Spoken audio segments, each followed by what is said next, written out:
अस्सलाम वालेकुम, my name is Asad और मेरा जो प्रेजेंटेशन के लिए लेक्चर है वो है लेक्चर नंबर 17 और ये टॉपिक है factors and considerations in DSC differential scanning calorimetry. तो मेन टॉपिक यही है फैक्टर्स एंड कंसीडरेशंस। लेकिन इन फैक्टर्स को समझने से पहले हमें डीएससी के बारे में इल्म होना चाहिए। तो सबसे पहले हम डीएससी डिफरेंशियल स्कैनिंग कोलोमेट्री के बारे में जो है थोड़ा ओवरव्यू देख लेते हैं। सबसे पहले हम इसका जो है वो लफ्ज़ी मतलब देखते हैं। DSC differential scanning calorimetry. Differential scanning का मतलब होता है तफरीकी मुआयना, यानी कि दो चीज़ों के दरमियान हम डिफरेंस फाइंड आउट करते हैं। और कोलोमेट्री कोलोमेट्री एक ऐसा प्रोसेस है जिसमें फिज़िकल या केमिकल रिएक्शन के दौरान जो हीट एब्जॉर्ब या रिलीज़ होती है उसको हम मेजर करते हैं। तो अगर इन दोनों टर्म्स को हम कंबाइन करें तो डीएससी का हमारे पास ओवरऑल मीनिंग ये आ जाएगा कि ये एक ऐसा प्रोसेस है जिसमें हम हीट चेंज को मेजर करते हैं दो ऑब्जेक्ट्स के दरमियान जब भी कोई फिज़िकल या केमिकल रिएक्शन होता है और उसके दौरान जो हीट चेंज होती है या वो एब्जॉर्ब हो या रिलीज़ हो। अब हम इसका प्रिंसिपल देखते हैं। इसमें क्या है, इसके प्रिंसिपल में एक हमारे पास सैंपल पेन है, एक हमारे पास रेफरेंस पेन है। सैंपल पेन में जो है हमने पेन है और उसके अंदर सैंपल रखा हुआ है, लेकिन रेफरेंस पेन जो है वो एम्प्टी है। तो जब हम टेम्परेचर देंगे, सेम टेम्परेचर प्रोवाइड करेंगे, तो जो सैंपल पेन है वो ज़्यादा हीट एब्जॉर्ब करेगा और रेफरेंस पेन जो है वो कम हीट एब्जॉर्ब करेगा। सैंपल पेन में मटेरियल ज़्यादा है, तो जब मटेरियल ज़्यादा है तो वो हीट भी ज़्यादा एब्जॉर्ब करेगा। और रेफरेंस पेन जो है वो एम्प्टी है, यानी कि रेफरेंस पेन में सिर्फ पेन जो है वो हीट एब्जॉर्ब करेगा और सैंपल पेन में पेन भी हीट एब्जॉर्ब करेगा और उसके साथ सैंपल भी एब्जॉर्ब करेगा। इन दोनों में जो डिफरेंस होगा, हीट एब्जॉर्ब करने का जो डिफरेंस होगा, वो हमें सैंपल के हीट एब्जॉर्ब करने की वैल्यू बताएगा।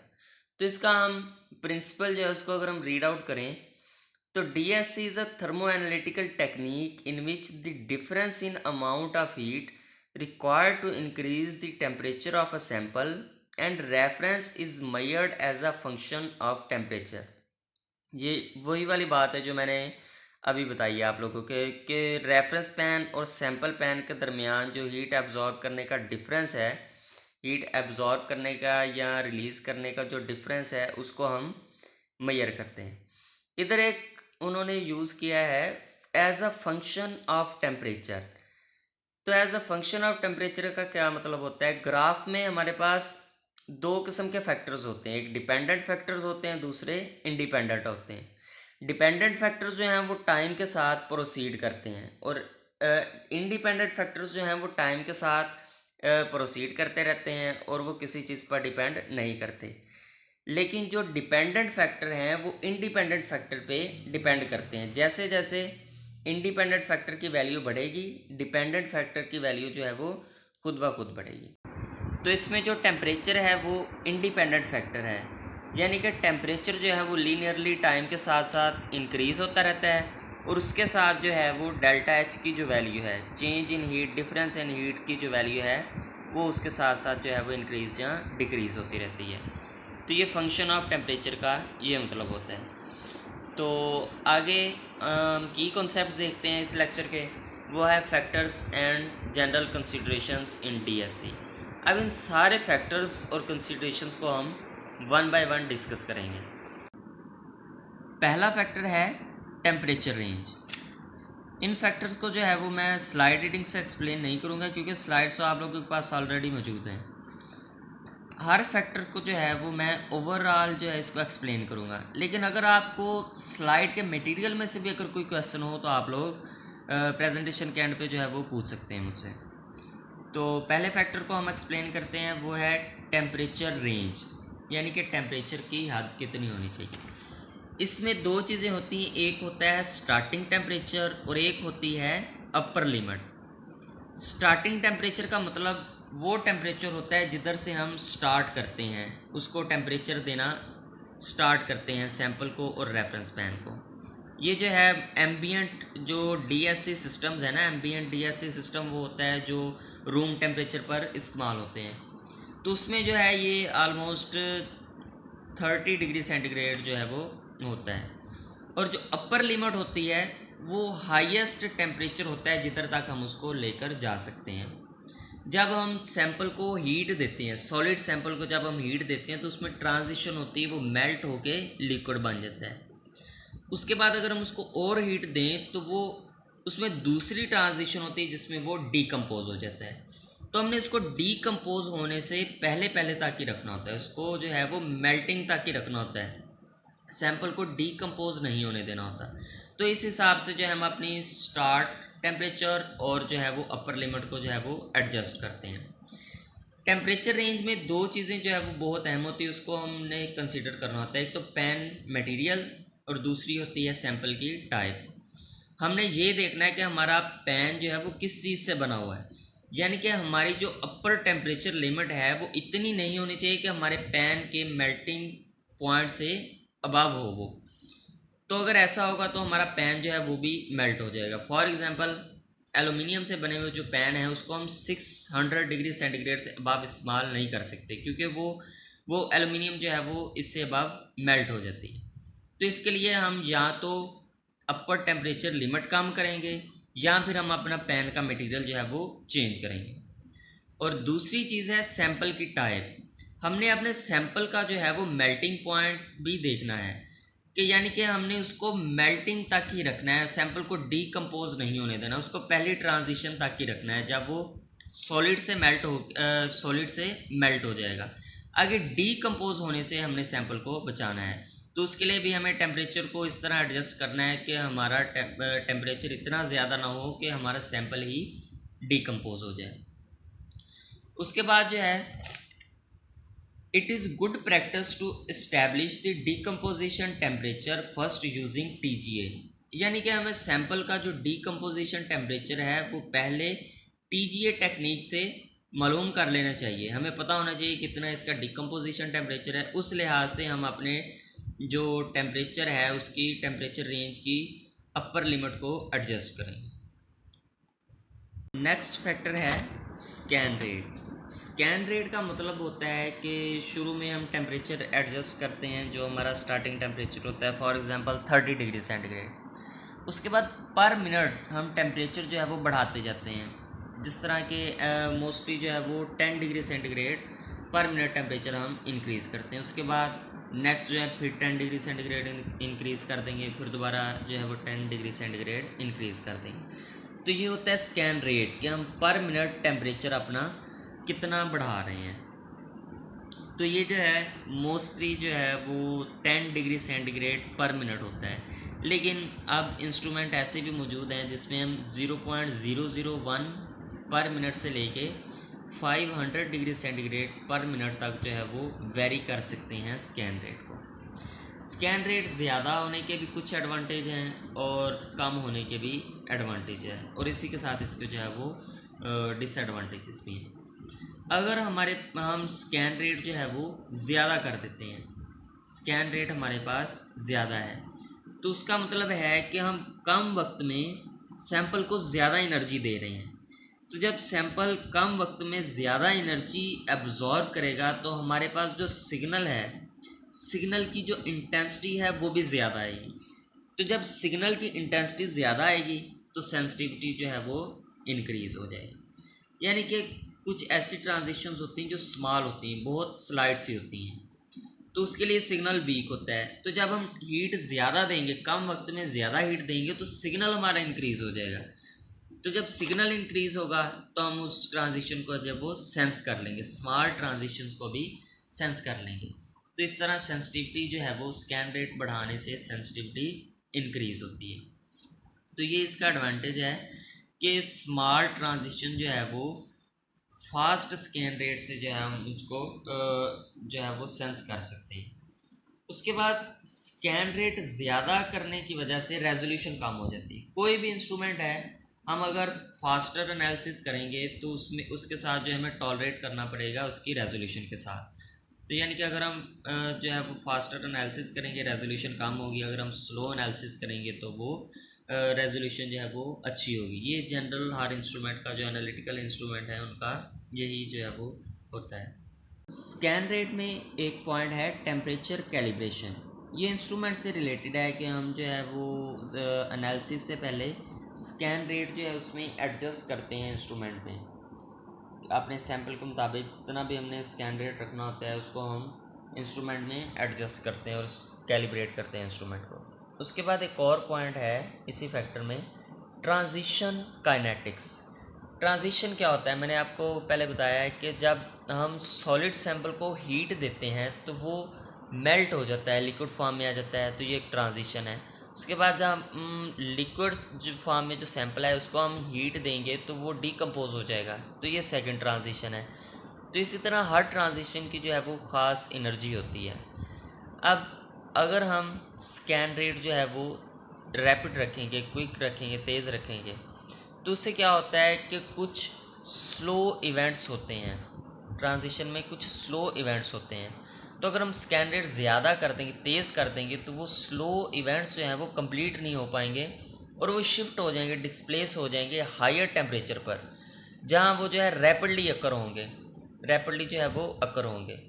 तो इससे जो है हमारा सिग्नल जो है वो रॉन्ग हो जाएगा, सिग्नल हमारा जो है वो करेक्ट नहीं रहेगा, एक्यूरेट नहीं रहेगा, सिग्नल हमारा जो है वो डिस्टर्ब होगा। नेक्स्ट फैक्टर है सैंपल साइज़, यानी कि जो हमारा सैंपल है, हम जो पेन में लोड करते हैं सैंपल, उसका साइज़ कितना होना चाहिए।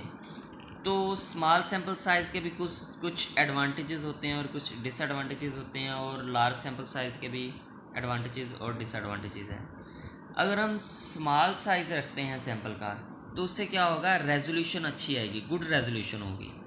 लेकिन इसके साथ क्या होगा कि जो वीक ट्रांजिशंस होगी वो स्मॉल सैंपल साइज से सेंस नहीं हो सकती, तो ये इसका ड्रॉबैक है। अगर हम लार्ज साइज़ रखेंगे तो उससे जो है वो वीक ट्रांजिशंस को भी हम ऑब्ज़र्व कर सकते हैं, लेकिन इसका एक डिसएडवांटेज ये है कि जितना ज़्यादा सैंपल होगा उतनी एनर्जी वो ज़्यादा एब्जॉर्ब करेगा, यानी कि हमारी जो एनर्जी है वो ज़्यादा इस्तेमाल होगी, क्योंकि हमें टेम्परेचर उसे ज़्यादा देना पड़ेगा, हीट ज़्यादा एब्जॉर्ब होगी, तो इस तरह हमारी जो एनर्जी है वो ज़्यादा इस्तेमाल होगी। तो हमने सैंपल को इस हिसाब से एडजस्ट करना होता है कि जितनी हमारी रिक्वायरमेंट हो। फॉर एग्ज़ाम्पल फार्मास्यूटिकल मटेरियल्स के लिए हम 1 to 3 मिलीग्राम जो सैंपल है हमारा वो इनफ होता है, और पॉलीमर्स के लिए जो है वो 10 mg सैंपल जो है वो इनफ होता है। अगर हमने सैंपल को मेल्ट करना है तो उसके लिए हमें स्मॉल अमाउंट ऑफ सैंपल चाहिए, थोड़ी अमाउंट चाहिए, क्योंकि वो मेल्ट होगा, उसके बाद हम उसको वेट कर लेंगे। तो वेट करना है वो हमारी बैलेंस की एक्यूरेसी पर डिपेंड करता है।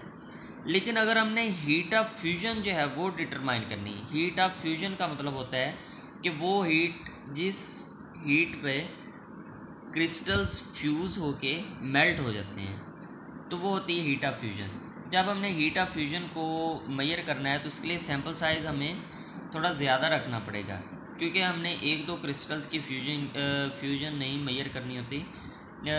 हमारे पास सैंपल इतना होना चाहिए कि हम उसे एक्यूरेटली हीट ऑफ फ्यूजन को मेजर कर सकें। तो इसके लिए कम से कम जो है वो 5 मिलीग्राम सैंपल हमारा होना चाहिए। उसके बाद सैंपल का जो साइज़ है वो बैलेंस की एक्यूरेसी पर भी डिपेंड करता है। हमारे पास जो बैलेंस है वो उसका जो है वो एक्यूरेसी कितनी है, वो किधर तक लोएस्ट रीडिंग, वो किधर तक जो है वो मेजर कर सकता है। और दूसरा ये है कि जो हमारा पेन है वो भी सैंपल के साइज़ के लिहाज से ही हमें चूज़ करना चाहिए, यानी कि हमारा पेन ये नहीं होना चाहिए कि हमारा पेन बहुत बड़ा हो और सैंपल हमारा थोड़ा सा हो, तो वो पेन की एक साइड पर ही लगा रह जाए। तो यानी कि हमारा जो पेन और सैंपल साइज है वो आपस में कोप करने चाहिए, मिलने। इसके बाद है पर्च गैसेस। पर्च का जो लफ्ज़ी मतलब है वो होता है साफ़ करना, पाक साफ़ करना।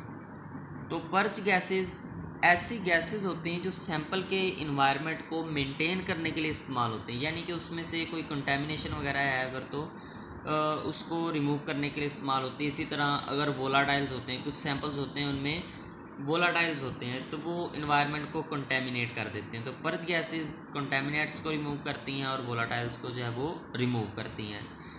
वेरियस टाइप्स जो हैं इसकी यूज़ कर सकते हैं गैसेस की हम पर्च गैसेस के तौर पे।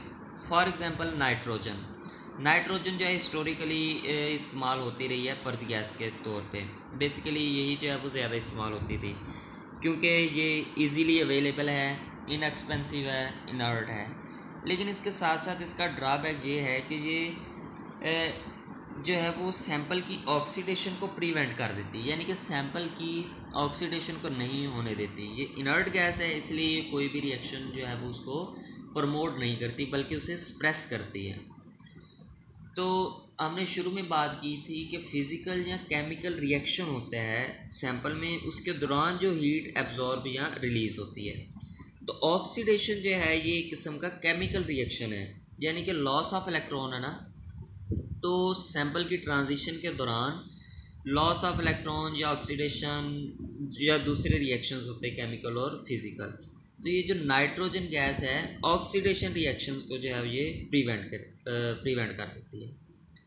इसकी जगह पे एयर एंड ऑक्सीजन जो है इसको हम यूज़ कर सकते हैं ऑक्सीडेटिव इन्वायरमेंट के लिए, ऑक्सीडेटिव टेस्ट के लिए। उसके बाद स्लाइड में एक वर्ड यूज़ हुआ है OIT, oxidation induction time.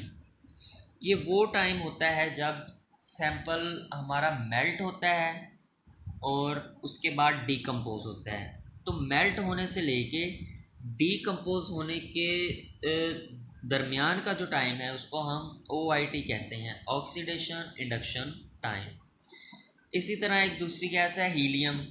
Helium को भी हम पर्च गैस के तौर पे यूज़ कर सकते हैं जब हम एनालिसिस कर रहे हैं लो टेम्परेचर पे। तो उस वक्त जो है वो हम नाइट्रोजन और ऑक्सीजन वगैरह को इस्तेमाल नहीं कर सकते। हीलियम लाइटर गैस है तो ये कंडेंस नहीं होगी। अगर हम नाइट्रोजन या ऑक्सीजन वगैरह इस्तेमाल करेंगे तो ये थोड़ी सी हैवियर गैसेज हैं हीलियम से, तो ये कंडेंस हो जाएंगी लो टेम्परेचर पर। तो इसलिए लो टेम्परेचर पर हम हीलियम इस्तेमाल करते हैं। इस तरह अगर हाई टेम्परेचर हमने यूज़ करना है, for example above 600 degree centigrade use करना है, तो उसके लिए हम आर्गन को जो है वो यूज़ कर सकते हैं एज अ पर्च गैस, क्योंकि इसकी जो थर्मल कंडक्टिविटी है वो लो होती। तो हमारा जो टेम्परेचर लॉस है वो लो होगा। थर्मल कंडक्टिविटी का मतलब है कि ये सैंपल से हीट एब्जॉर्ब करके बाहर रिलीज जो है वो नहीं करेगी। तो इस तरह हमारा जो हीट का जो लॉस है वो नहीं होगा। जब हम एयर, नाइट्रोजन और ऑक्सीजन इसको यूज़ करते हैं तो इसके लिए हमें इंस्ट्रूमेंट को अलग से कैलिब्रेट करने की ज़रूरत नहीं पड़ती, क्योंकि इन तीनों की जो थर्मल कंडक्टिविटीज़ हैं वो सिमिलर हैं। एयर, नाइट्रोजन एंड ऑक्सीजन की जो थर्मल कंडक्टिविटीज़ हैं वो सिमिलर हैं। लेकिन जब हमने हीलियम और आर्गन को यूज़ करना होता है, यानी कि एयर, नाइट्रोजन और ऑक्सीजन को हमने यूज़ किया, तीनों को एक कैलिब्रेट करने की ज़रूरत नहीं है, बार बार कैलिब्रेशन की ज़रूरत नहीं है। लेकिन जब हम इन तीन की बजाय हीलियम एक को इस्तेमाल करेंगे या आर्गन को इस्तेमाल करेंगे तो उनके लिए हमें अलग से इंस्ट्रूमेंट को कैलिब्रेट करना पड़ेगा। उसके बाद है कि पर्जिंग के लिए हमें प्रॉपर टाइम देना चाहिए। गैस को जो है वो पर्जिंग के लिए प्रॉपर टाइम देना चाहिए। जब हम उसे प्रॉपर टाइम देंगे तो जो है वो अच्छे तरीके से वोलाटाइल्स और कंटेमिनेंट्स को वो रिमूव कर सकती है। ये कैलिब्रेशन वाला जो पॉइंट है एक मरतबा दोबारा सुन लें कि एयर, नाइट्रोजन एंड ऑक्सीजन इनकी जो थर्मल कंडक्टिविटीज़ हैं वो सिमिलर हैं। यानी कि हमने जब एक मरतबा इंस्ट्रूमेंट को कैलिब्रेट किया उसमें हम पर्च गैस के तौर पे एयर को यूज़ किया। उसके बाद हमने नाइट्रोजन को जब यूज़ करना है तो हमें दोबारा कैलिब्रेट करने की ज़रूरत जो है वो नहीं पड़ेगी। उसके बाद जब हमने ऑक्सीजन को यूज़ करना चाहते हैं तो उसके लिए भी हमें अलग से दोबारा कैलिब्रेट करने की ज़रूरत नहीं पड़ेगी। लेकिन अगर हम हीलियम या आर्गन को यूज़ करना चाहते हैं तो उसके लिए हमें दोबारा फिर से इंस्ट्रूमेंट को जो है वो कैलिब्रेट करना पड़ेगा इन गैसेस के लिए। नेक्स्ट है सब एम्बिएंट ऑपरेशन। इस टाइप के ऑपरेशन में हम इंस्ट्रूमेंट को लो टेम्परेचर पे यूज़ करते हैं। फॉर एग्ज़ाम्पल -100 डिग्री सेंटीग्रेड पे जब हमने सिस्टम को ऑपरेट करना होता है तो ये होते हैं सब एम्बिएंट ऑपरेशंस। शुरू में मैंने आपको बताया था कि यहाँ हीट रिलीज़ होती है या एब्जॉर्ब होती है।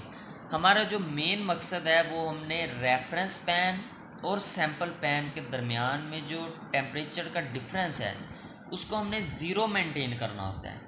चाहे वो बहुत हाई टेम्परेचर पे जाके 600 डिग्री सेंटीग्रेड पे जाकर हम उसको ज़ीरो मेंटेन करें या -100 डिग्री सेंटीग्रेड पर जो है उसको मेंटेन करना है, हमने सिर्फ उनका जो डिफरेंस है वो ज़ीरो करना होता है। दोनों के दरमियान जो डिफरेंस है वो ज़ीरो करना होता है।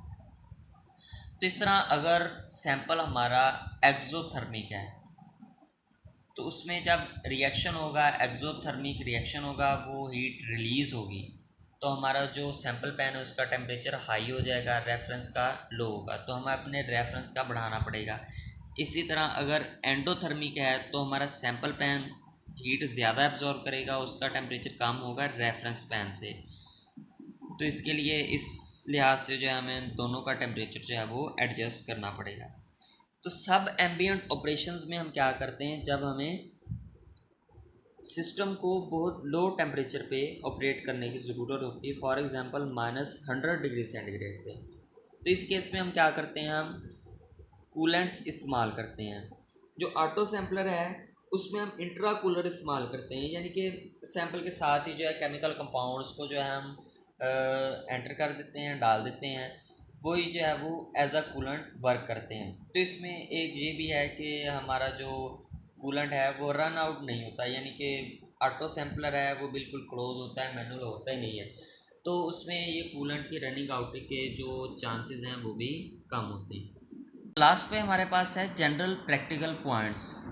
ये एक किस्म के प्रिकॉशंस हैं डीएससी को यूज़ करने के लिए। सबसे पहला है कि avoid contamination of pan and furnace, यानी कि फर्नेस और कंटेमिनेशन और पैन जो है उसको कंटेमिनेशन से बचाना चाहिए। फॉर एग्जांपल अगर हमने पैन को बाहर निकाला है, उसमें सैंपल लोड करने के लिए हमने पैन को बाहर निकाला और उसको टेबल पर रखा है, तो टेबल के साथ कोई इम्प्योरिटी थी वो उसके साथ लग गई है। अब हम पैन को वापस उसमें फर्नेस में रखेंगे तो उसमें फर्नेस की सरफेस के साथ जो है वो इम्प्योरिटी जो है वो स्टिक हो जाएगी। जब हम उसको हीट देंगे सैंपल को तो उसके साथ वो इम्प्योरिटी जो है वो इवेपोरेट होगी और इवेपोरेट होके वोलाटाइल्स की फॉर्म में वो इम्प्योरिटीज़ काज करेगी, कंटेमिनेशन काज करेगी। दूसरा जो है वो प्रिकॉशन ये है कि अवॉइड अब्रेसिव्स, यानी कि इसके जो पार्ट्स हैं उनको रगड़ने से परहेज़ करें। इनको साफ़ करते हुए, पैन या फर्नेस को साफ़ करते हुए इनको ज़्यादा रगड़ने से परहेज़ करें। इसके बाद है अवॉइड यूजिंग फ्लेमेबल सॉल्वेंट्स, कि हमें पता है कि हम डीएससी में टेम्परेचर जो है वो काफ़ी हाई यूज़ करते हैं, 600 डिग्री सेंटीग्रेड, 1000 डिग्री सेंटीग्रेड भी यूज़ करते हैं। तो इसलिए जो सॉल्वेंट है, सैंपल में जो सॉल्वेंट मौजूद होता है वो फ्लेमेबल नहीं होना चाहिए, वरना ये जो है वो फायर को जो है वो प्रमोट करेगा। फ्लेमेबल सॉल्वेंट जो है वो फायर को प्रमोट करेंगे। उसके बाद है do not heat aluminium pan above 600 degree centigrade, यानी कि जो एल्यूमिनियम पैन है उसको 600 डिग्री सेंटीग्रेड से अबव हीट ना करें। अगर उससे अबव हीट करने की ज़रूरत है तो हमें पैन चेंज करना पड़ेगा। अगर हम 600 डिग्री सेंटीग्रेड से अबव एल्यूमिनियम पैन को हीट करेंगे तो ये पैन मेल्ट हो जाएगा, क्योंकि इसका मेल्टिंग टेम्परेचर भी इसी के राउंड अबाउट ही। उसके बाद है do not operate furnaces in oxidising atmosphere above their recommendation limit. वो कह रहे हैं कि फर्नेसेस जो है इसको ऑक्सीडाइजिंग इन्वायरमेंट में ज़्यादा देर इस्तेमाल ना करें, जितनी इनकी रिकमेंडेशन लिमिट है उतनी देर तक इस्तेमाल करें, क्योंकि ऑक्सीडाइजिंग इन्वायरमेंट मतलब उसमें ऑक्सीजन मौजूद है और ऑक्सीजन जो है वो फायर को प्रमोट करती है, तो इसलिए ये जो है वो कम्बशन के चांसेस होते हैं। नेक्स्ट है do not use excessive force for cleaning furnace. ये वही वाली बात है कि अवॉइड अब्रेसिव्स, इनको साफ़ करते हुए ज़्यादा फोर्स ना लगाएं, इससे जो है उसकी सरफेस डैमेज होने का ख़तरा होता है। नेक्स्ट है discard used samples immediately after use to avoid mixing. ये जनरली पॉइंट है कि जब वो सैंपल हमने इस्तेमाल कर लिए, जो हमारे नहीं काम की, उनको हम डिस्कार्ड कर दें ताकि वो हमारे जो आगे सैंपल हमने अभी यूज़ करने उनके साथ मिक्स ना हो जाए। नेक्स्ट हमारे पास लास्ट में है preparing power compassion systems for use. ये बहुत ही सिंपल से पॉइंट है, ये असल में डीएससी की इंस्ट्रूमेंटेशन से रिलेटेड है। इनमें क्या है कि उन्होंने यही जनरल प्रिकॉशंस बताए हुए हैं पावर के बारे में और दूसरे प्रिकॉशंस। फॉर एग्जांपल पॉइंट है कि जो इनके कवर होते हैं, रेफरेंस पेन का जो कवर है और उसके बाद जो है वो सैम्पल पेन का जो कवर है, इनको हमें इंटरचेंज नहीं करना चाहिए, क्योंकि ये मुख्तलिफ मटेरियल से बने होते हैं। उनकी थर्मल कंडक्टिविटीज़, थर्मल जो उनकी एब्जॉर्प्शन है वो अलग अलग होती है। उसके बाद अगर सैंपल हमारा लीक हो गया है, सैंपल पैन में जब हमने रखा था तो वो लीक हो के फर्नेस पे जो है वो स्टिक हो गया है, तो उसके लिए हम क्या करेंगे कि अगर सैंपल उसके साथ स्टिक हुआ है तो हम फर्नेस को पहले हीट करेंगे। जब हम उसको हीट करेंगे तो सैंपल मेल्ट हो जाएगा। जब वो मेल्ट होगा तो उसको हम आसानी से साफ़ कर सकते हैं। तो ये सिंपल से पॉइंट है प्रिपेयरिंग पावर कंप्रेशन सिस्टम। ये आप लोग खुद भी जो है इसको रीड कर सकते हैं। तो यही मेरी प्रेजेंटेशन थी। इसी के साथ ही हमारा टॉपिक जो है वो एंड होता है।